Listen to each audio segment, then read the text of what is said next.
Nadhi e liel but kor gi nyako ma osiepna. Kae kochopo tieno to adhi nindo kor gi nyako ni nikech liendni ne mar watgi. Me anindo gi osiepna ma nyako ni e simba owadgi mane wariwore e ringruok. Koro apenjo ni bende nitiere kwero. Nitie.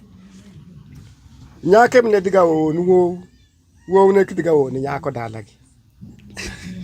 Nyako emne diga onu wo ne kidiga nyako dalagi. Koro en mano digo nyako dalagi. Mano gdoch. Bwana makadwa luongo nyinge ni odhi ong'ora kor gi nyako. Nyako. Negitime ifuo kata negitime kia tok ber. En dhoch kendo nyoro chako penjo to nyako ni ento koro chal magisedake no dwaro no kende. Be onyalo tero dhok dala gi nyako ni? Open jodongo. Nyisi kaka no bed. Nyalo here kende ginyalo kende lakini gima notimore no ne makosa. En dhoch. Dichuo kodiga tire kod dhako turugo dhako. Nyalo ketho. Nyalo ketho. Ong'ora materi korgi jaber ni yayi. Enalweny. Kanyo kachoro matin kata dhako kodak turugi. Tedhilimo dhako turugi. Kiwacho dhako no ko wach kendi go e piny kor lum. Nudi kod yong'ori kor lum. Ti aidhi. Inego dhako no.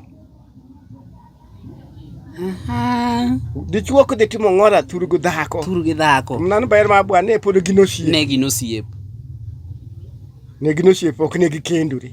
Ebun wane kaje jaduong' wacho. Idhili dhako dak turugi.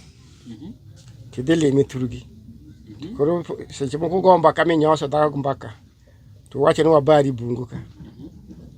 Osiepna. Inego dhako no. Mano makosa. Maduong' saidi. Seria wacho malong'o.